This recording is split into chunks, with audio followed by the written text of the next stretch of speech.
What's going on, everybody? Who's having a great day, great night, wherever you're watching this from? Really quick, love is an investment. Love is an investment. It is about us being able to understand that in order for us to grow, there are requirements that have to be met. One of the things that we fail to realize is that whenever you get hired by a company, there are certain requirements that have to be met in order for they to hire you. First of all, there is a resume that you got to submit. If the recruiter calls you, there's a job application they want you to fill out. And of course, they tell you to make sure that your job application reflects your resume, so that way they can, bounce it off of each other. They ask you different questions about your past. They ask you about your personal life. They ask you about would you be willing to locate. They ask you all these crazy questions, right? And of course, you do your best to answer them, and then finally, you get the job. We tend to forget that everything in our personal life mirrors our relationship. Your relationship is a reflection of your personal life. Your relationship is a reflection of who you are as an individual. But one thing we fail to realize is that just because two people fall in love doesn't mean that it's the last stage of the relationship. No, it's just the beginning of the hard work and the dedication that we have to put in. It kills me how we'll get up every morning and we go make that money. We do whatever we got to do.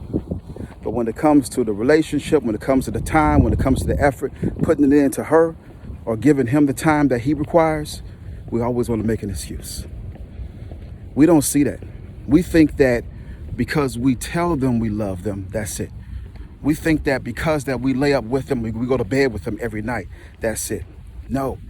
It takes a lot of hard work to maintain what you all are trying to build. And it's not going to happen overnight. This is the reason why marriages and relationships fold, because there's always one person that's not only putting in the work, there's one person that feels like they're putting in enough. And you can't just sit back and think that what you're giving is just enough. You got to sit back and realize it's going to take that and even more. Yeah, you might get frustrated because you might feel they're always complaining. You might get frustrated because you feel like they're always talking about the things that you're not doing. They're not trying to make you feel bad. They're trying to make you aware. And if their feelings and where they're at are not relevant, then what's going to eventually happen is that they're going to stop really voicing their opinion. It's not saying that they're going to give up.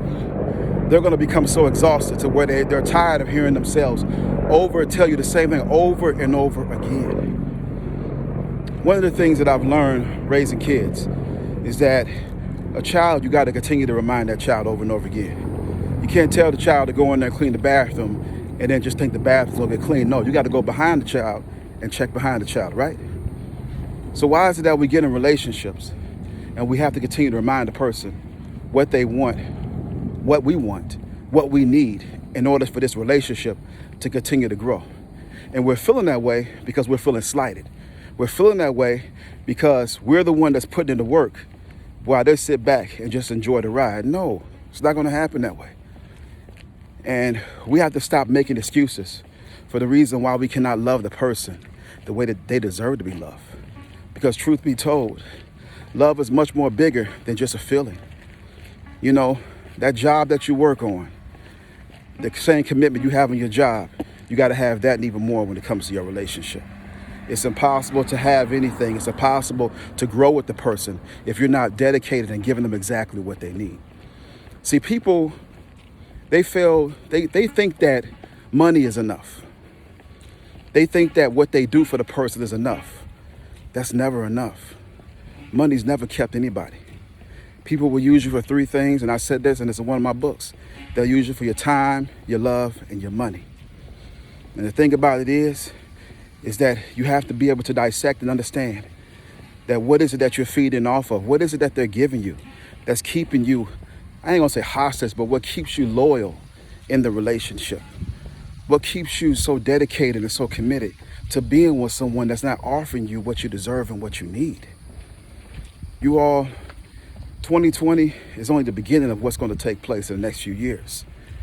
A lot of couples that are together now are not going to be together, not based off of them not wanting to be together, but because one person is just fed up and tired, while the other person sits back and enjoys the joyride, only to realize they lost a good woman, they lost a good man, because they refused to put in the work.